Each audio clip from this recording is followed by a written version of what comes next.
tried to get everyone's names to the media. However, before we start speaking, everyone will introduce themselves and who they are and spell their names. I'll start. My name is Lee Merritt, Leemerritt. I'm a civil rights attorney for the family. You're going to be hearing from members of the community of Fort Worth. You'll be hearing from the family of who they affectionately call Tay Jefferson. And we'll be taking some time to answer some questions for you all. I want to go ahead and dispel the myth that this is somehow a one-off, that this was just, a bad luck incident from an otherwise sound department. The Fort Worth Police Department is on pace to be one of the deadliest police departments in the United States. They're in need of serious systematic reform. We are asking that the federal government comes in, the Department of Justice comes in and takes a conscious look at the policies and procedures that allowed something like this tragedy to happen. This was a wellness call. It's beyond me to begin to understand what kind of police force responds to a wellness call with the equivalent of SWAT. This department and their officers violated not only the rights of Tay Jefferson and her family, but they just made common sense mistakes. They passed an open door. They failed to announce themselves. They passed a second open door. They failed to announce themselves. They creeped around the back of the apartment and entered a closed gate. They didn't have probable cause at this point, from what the neighbor told them, to even enter that property. They began creeping around and they created a deadly situation. The idea that they have blasted images of a firearm across the internet is obscene. Of course, a family owns a firearm. Of course, firearms are used to protect individuals from predators prowling about their property. That's only common sense. They created a deadly situation, and they responded in a way that is not unique to the city of Fort Worth. In the last 6 months, they've had 10 officer-involved shootings, seven officer-involved deaths. That's more than most nations for a single city in Texas. It represents a serious problem that must be addressed. So, of course, this family is calling for the firing of this officer. That's benign. That's the least we should expect. They're calling for this officer to be vigorously prosecuted, to be appropriately sentenced. That prosecution, the investigation, should be handled by someone other than the Fort Worth Police Department, specifically the Department of Justice, the FBI, or worst case scenario, the local sheriff's department. Anyone other than the city of Fort Worth who is clearly incompetent to investigate itself should be called in. We expect this to happen immediately. This happened Saturday. Why this man is not in handcuffs right now is a source of continued agitation for this family and for this community, and it must be addressed.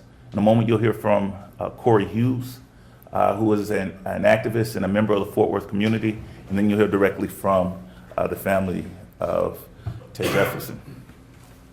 Sure.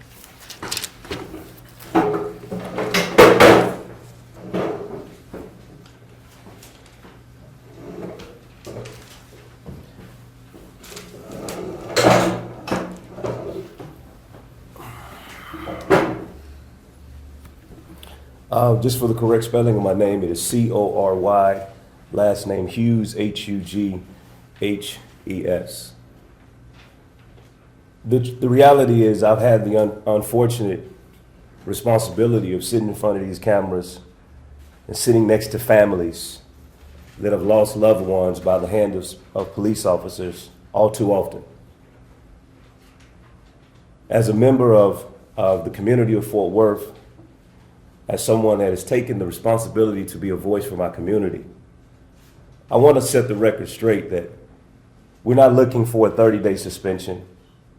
We're not looking for a slap on the wrist. We're not looking for what seems to be status quo, is that the people that we hire to serve and protect us, when one of their own violates the community, it seems like they do more of trying to serve and protect their own.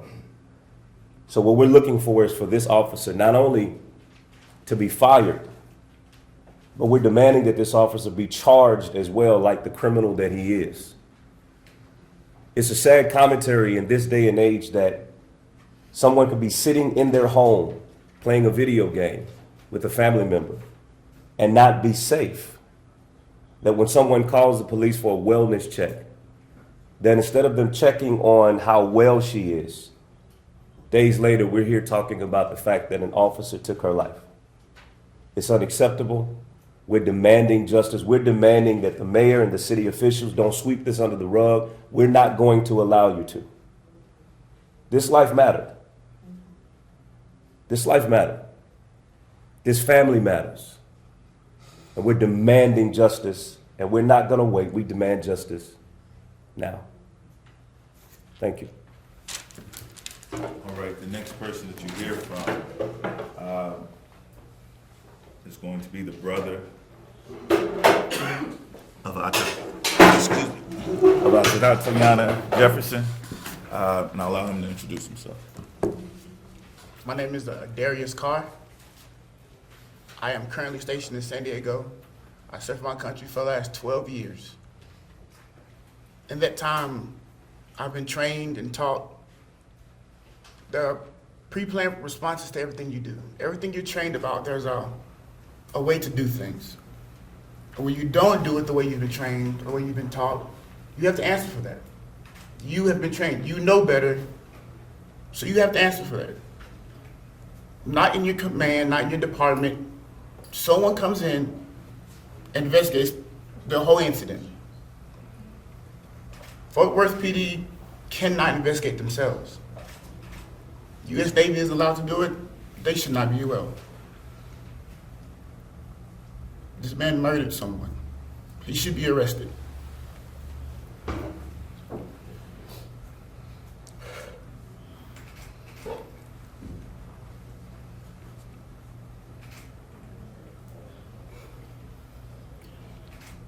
And we want to continue to echo the calls and be clear that this family is standing in solidarity, that Fort Worth needs to recuse itself from this investigation. And they need to bring in an outside agency. They need to make sure this officer is treated like any other criminal suspect in our criminal justice system. The next person that you're going to hear from is the sister of the sister of Tay, and her name is Amber. I'm Amber Carr. And I'm actually screwed up just a little bit, I'm sorry. Okay. Amber Carr, I'm one of her older sisters. We're 11 months apart. We grew up together. The last time I spoke to my sister was last Saturday. She came to the hospital in Plano where I was recovering from a major heart surgery. She came, brought me food. She brought me a new cell phone. She talked about how this weekend actually was the weekend that she and my older sister were planning to take the boys to the fair, and asked me what did I want back, considering she knew I wasn't going to be able to walk the fair park. My sister, the relationship she has with my sons is undescribable. Sometimes people think that they're her kids and not mine. She helped Zion every day to get ready for school because my mother wasn't capable of doing it. She wrote out a schedule so that he could be organized. She helped him understand that he had to be responsible for putting on his clothes, picking out his clothes, and getting ready on time to leave for the day. Those were things that my mom did for him. So she helped him become more independent and self-sufficient. My son, who was there to witness the event, you would think that, he would show some type of sadness or emotions, but the first time I actually got to see him and pick him up from a facility for children, The first thing he told me was he was sad. And I asked him, why was he sad? And he told me because the police had shot his aunt. And at that time, I knew nothing about that. So he was the one who actually told me what happened. But at this time, he's my motivation. He's my biggest encourager. In the middle of the night when I'm crying, he wakes up and tells me to breathe in my nose and out my mouth. He holds me. He hugs me. And these are the things I should be doing for him, but he's not reacting in that manner. He's helping me to be strong. And I believe that's because my sister had a big part in that. The next person that you're going to hear from, she's prepared a statement. I'm going to allow her to come around. Her name is Ashley Carr, and she's the older sister.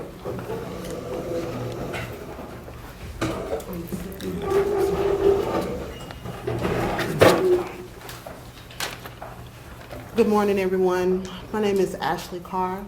I was Tatiana Jefferson's oldest sister. I'm here to read a statement for the family so that we can all be on one accord. An arc of a moral universe is a long one, but it bends towards justice. Martin Luther King.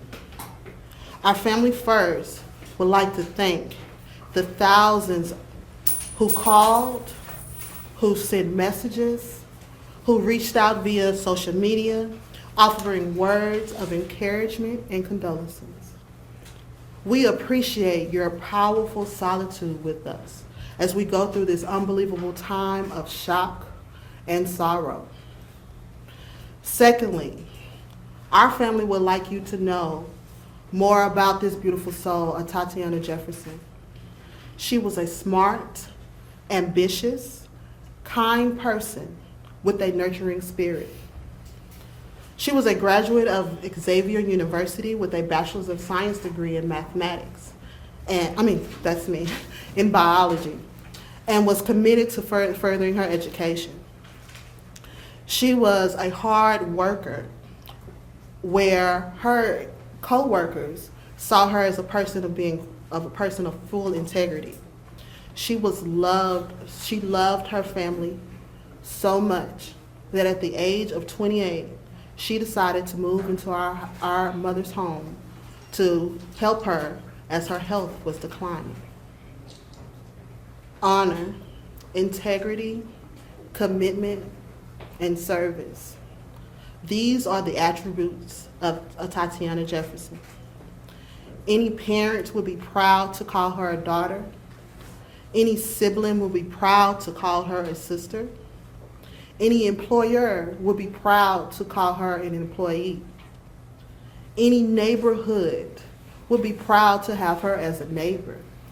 And any city would be proud to have her as a citizen. And yet, in the early mornings of October 11, 2019, she was simply going on along with her life, living a law-abiding citizen's peaceful life. And she was killed by a reckless act of a Fort Worth police officer.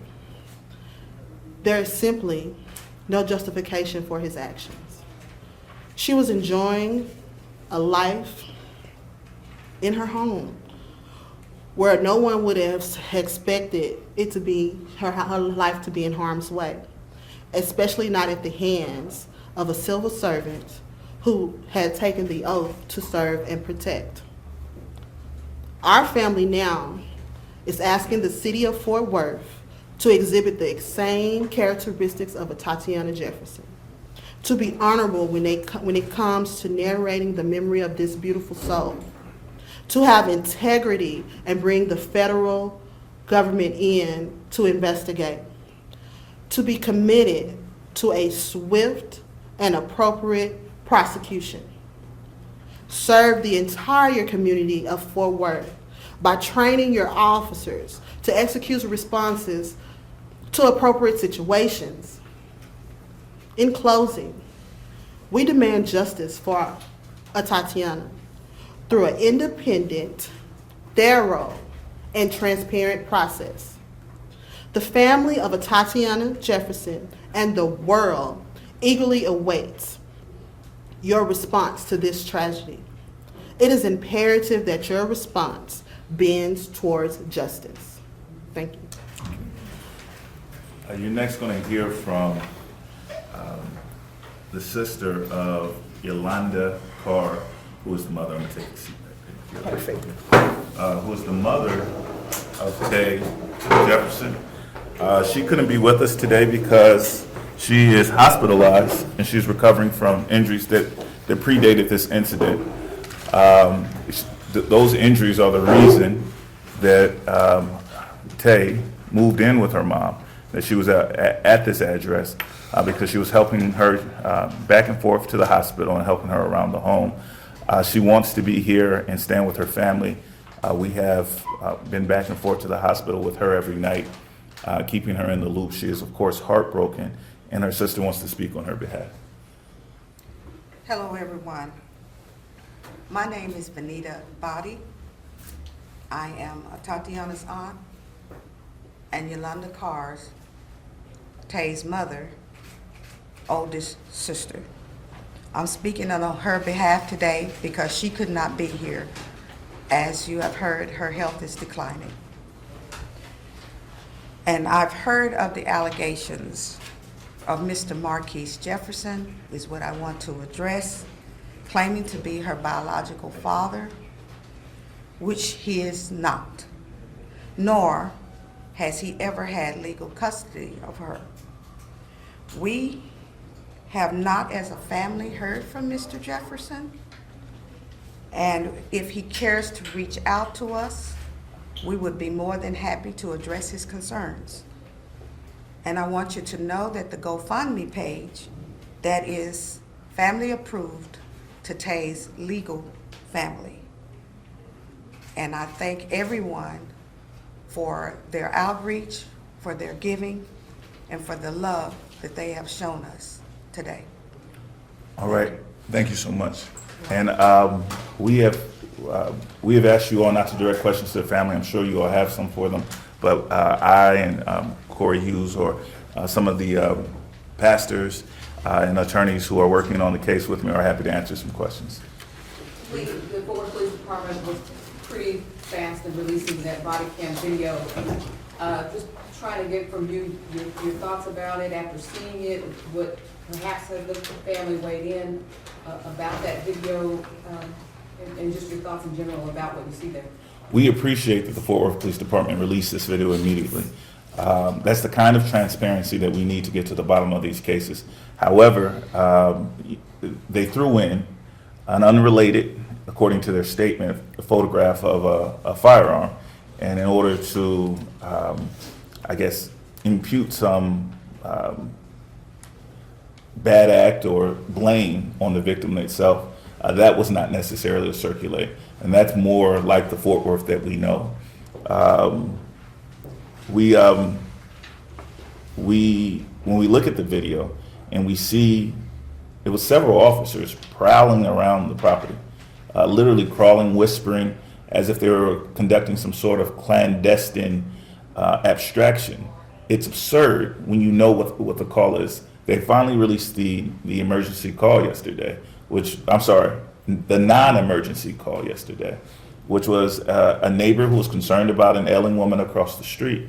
He gave no indication that he believed that a crime was taking place, that he was in fear for his life or the safety of the members in that home or the community. He said he saw some doors open. And so to see them, again, pass those open doors without announcing themselves, to park around the corner so that no one, if they happened to be near the home, could know who they were. And then to escalate the situation as they entered the property, it's just unacceptable. Lee? Yes. Why do you fear that the Fort Worth Police Department will not charge this officer and perhaps not do a complete and thorough investigation? Experience. Experience tells us that law enforcement officers, law enforcement departments aren't competent to investigate themselves.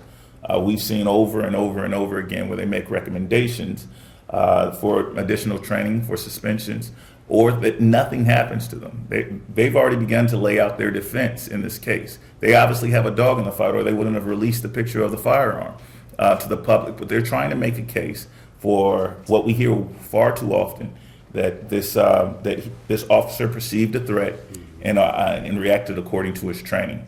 They violated their training over and over again. They interestingly enough cut off the video immediately after the shot. I would love to hear the rest of the conversation from the other officers, because this was completely uncalled for, and there probably was one officer there with some common sense that chastised this rookie who had no business as a part of the SRT team, an elite unit in the first place. So, that's, what is Darius's branch and in your service? And one thing I seem to hear over and over is that idea of service, the fact that Tay was serving her mother, the fact that you have your own service. Can you talk about that and how that affected her life? you're violating the rules, but I'll let him answer that. That's fine. Yes. My service is U.S. Navy. Yeah. Service is real big for our family. We want to give back to this world. We want to make it a better place. I proudly serve my country, and I'm going to do it for the rest of my life. Okay, any other questions? Lee, you mentioned with Amber there about Zion, and just how is he doing? I know he's aching. You may not be able to process this, but you've been able, the family's been able. He was there. That's something that sounds horrific. Zion surprises me with how much he recalls. Zion is going to start counseling this week because we don't know the emotional trauma, the psychological trauma that seeing something like this can have on an 8-year-old. He was present the entire time. He never left the room. He saw, he and his Auntie Tay experienced the fear of someone prowling in the backyard. His Auntie Tay did not allow him to check the windows. She checked herself. I asked myself what would have happened if that little boy went to the window instead of his auntie. He saw her when she fell. And he has found a way to maintain more composure than the Fort Worth Police Department. He still offers his mother and his family consolement. He encourages his mother when he hears her crying in the middle of the night. She tells me, he says, what did I, remember what I told you? I guess he's giving you some words of encouragement. What was the words of encouragement he gave you? It was just breathe through your nose, out your mouth. So he's learned coping mechanisms in school for a high stress situation, Yeah. and he encourages his mother to try some of those out to get her through this difficult time. Mr. Mayor, can you tell us any details about the evening Tatiana and her nephew were having, sort of like what they were doing that night? Yeah, it was a fall evening. For those of you all who live in the Dallas-Fort Worth area, it was one of the first. This week was one of the first chills that we've had for a relatively warm fall. And so they opened the doors, they allowed the breeze to flow through the house. And those two stayed up all night playing. I've said Halo before, I was wrong. They were up all night playing Call of Duty. Tatiana is a gamer. Tatiana is a gamer. She loved video games, and she beat her brother a few times. And she loved playing with her nephew. They did that all night from sunset until the time that they lost track of time around 2 or 3 o'clock in the morning when they heard someone prowling around in the bushes. So it would not have been out of character or uncharacteristically for her to have the door open, or for the family to have the door open? No, it's not out of character at all. Now, we understand why the neighbor perceived that as something strange. He understood that mom was in the hospital, and so he didn't understand why the door was open. And so he called for a wellness check. He thought maybe that she had been released from the hospital and had another traumatic event, and she possibly may have needed help. What can you tell us about Tay's dreams, aspirations, just what she wanted out of life? The family prepared a statement, and that's all they're going to say about her for the moment. Yeah. For that firearm that the police put out the picture of, are you able to speak on Sure. where it was in the house and if it was even owned by her? Yeah, it was a legally owned firearm that Tay of course, in Texas, allowed to keep inside of her home, but she also had a license to carry. From what you know, does it appear that police attempted to render aid after Tatiana was shot? I haven't heard anything about the rendering of aid. My understanding is that she perished on the scene, but this family hasn't learned, and we're waiting to hear back from the medical examiner about where she was struck and what kind of steps were taken to try to save her life. Had the neighbor and the family been close? You mentioned that he knew she just been released from the hospital. Like, had they been close before? Or I'm sorry, this was a tight-knit community. People knew each other. And it's scary to see the Fort Worth Police Department's response to this community. We believe that the fact that this was a black neighborhood had a role in their response to it. The fact that they showed up with SWAT as opposed to your friendly neighborhood cop.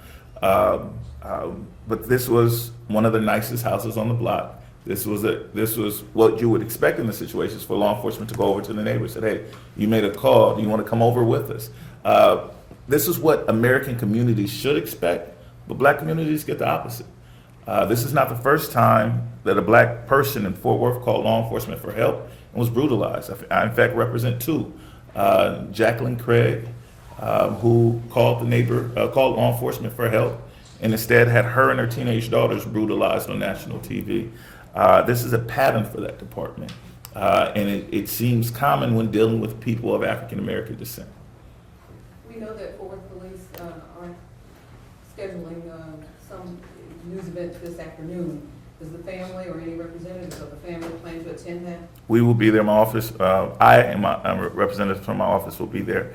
The only thing that we expect to hear is that this officer is immediately terminated and that they're recusing themselves from the investigation, that they've asked for an outside department to come in and take over investigating not only this officer's actions, but the department's practices.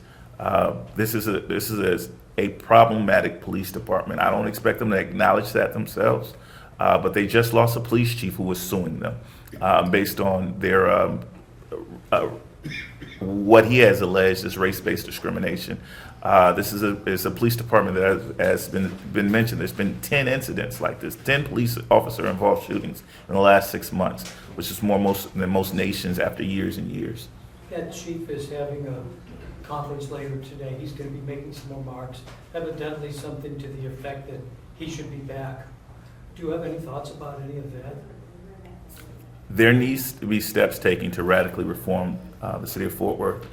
Chief Joel Fitzgerald held himself out as a reformer, and he at least again held himself out as hoping to make change. This family, the community, is less concerned with figureheads. We don't believe that Chief Fitzgerald is a savior, but there needs to be policies set in place, training set in place. There needs to be radical reform within that department. If Chief Fitzgerald is the person to lead the charge or I should say former Chief Fitzgerald is the person to lead the charge for reform, then absolutely. But it's not about putting a black face on it. It's about actual change.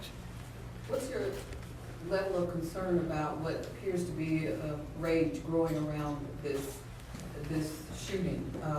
Namely social media, you've got celebrities, politicians that are all speaking out about this. Do you have any thoughts or what's your concern? Rage, concern, investment is the appropriate response to someone being killed in their home. It should be sustained until things change, and it should remain. This should be outrageous. There should be so many people invested in this that they keep sustained pressure on the city of Fort Worth until it radically changes. And so this family is outraged and hurt, and they're greatly appreciative of the community of folks from all over the world who have reached out to see what is going on in Fort Worth. But we need it to be sustained. And so on behalf of this family, we ask that those people who are outraged, that they channel their anger, that they direct it towards policymakers, that they direct it towards substantive changes that can take place. All right, thank you all so much.